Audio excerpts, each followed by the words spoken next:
The Open Window by Saki. Narrated by Adam Lewis. "My aunt will be down presently, Mr. Nuttall," said a very self-possessed young lady of 15. "In the meantime, you must try and put up with me." Frampton Nuttall endeavoured to say the correct something which should duly flatter the niece of the moment, without unduly discounting the aunt that was to come. Privately, he doubted more than ever whether these formal visits on a succession of total strangers would do much towards helping the nerve cure which he was supposed to be undergoing. "I know how it will be," his sister had said when he was preparing to migrate to this rural retreat. "You will bury yourself down there and not speak to a living soul, and your nerves will be worse than ever from moping. I shall just give you letters of introduction to all the people I know there. Some of them, as far as I can remember, were quite nice." Frampton wondered whether Mrs. Sappleton, the lady to whom he was presenting one of the letters of introduction, came into the nice division. "Do you know many of the people round here?" asked the niece, when she judged that they had had sufficient silent communion. "Hardly a soul," said Frampton. "My sister was staying here, at the rectory, you know, some 4 years ago, and she gave me letters of introduction to some of the people here." He made the last statement in a tone of distinct regret. "Then you know practically nothing about my aunt," pursued the self-possessed young lady. "Only her name and address," admitted the caller. He was wondering whether Mrs. Sappleton was in the married or widowed state.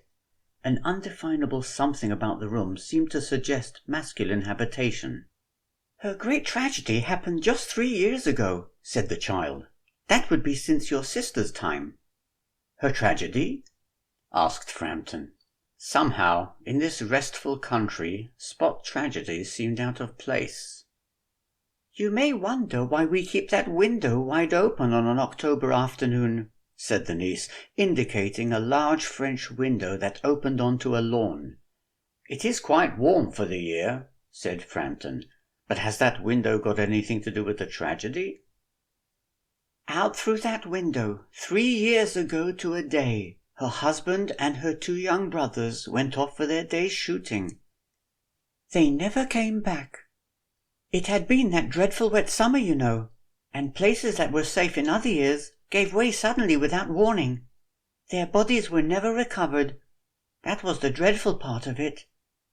Here the child's voice lost its self-possessed note and became falteringly human. "Poor aunt always thinks that they will come back some day. They and the little brown spaniel that was lost with them, and walk in at that window just as they used to. That is why the window is kept open every evening till it is quite dusk. Poor dear aunt, she has often told me how they went out, her husband with his white waterproof coat over his arm, and Ronnie, her youngest brother, singing 'Bertie, why do you bound?' as he always did to tease her, because she said it got on her nerves.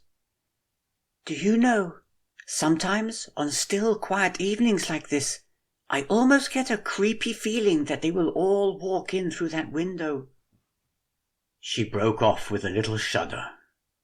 It was a relief to Frampton when the aunt bustled into the room with a whirl of apologies for being late in making her appearance. "I hope Vera has been amusing you," she said. "She's been very interesting," said Frampton. "I hope you don't mind the open window," said Mrs. Sappleton briskly. "My husband and brothers will be home directly from shooting, and they always come in this way. They've been out for snipe in the marshes today, so they'll make a fine mess over my poor carpets. So like you men folk, isn't it?" She rattled on cheerfully about the shooting and the scarcity of birds, and the prospects for duck in the winter. To Frampton it was all purely horrible. He made a desperate but only partially successful effort to turn the talk onto a less ghastly topic. He was conscious that his hostess was giving him only a fragment of her attention, and her eyes were constantly straying past him to the open window and the lawn beyond. It was certainly an unfortunate coincidence that he should have paid his visit on this tragic anniversary. The doctors agree in ordering me complete rest, an absence of mental excitement, and avoidance of anything in the nature of violent physical exercise," announced Frampton, who laboured under the tolerably widespread delusion that total strangers and chance acquaintances are hungry for the least detail of one's ailments and infirmities, their cause and cure.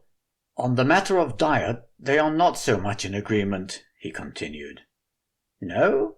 said Mrs. Sappleton, in a voice which only replaced a yawn at the last moment. Then she suddenly brightened into alert attention, but not to what Frampton was saying. "Here they are at last," she cried, "just in time for tea, and don't they look as if they were muddy up to the eyes?" Frampton shivered slightly, and turned towards the niece with a look intended to convey sympathetic comprehension. The child was staring out through the open window with dazed horror in her eyes. In a chill shock of nameless fear, Frampton swung round in his seat and looked in the same direction. In the deepening twilight, 3 figures were walking across the lawn towards the window. They all carried guns under their arms, and one of them was additionally burdened with a white coat hung over his shoulders. A tired brown spaniel kept close at their heels.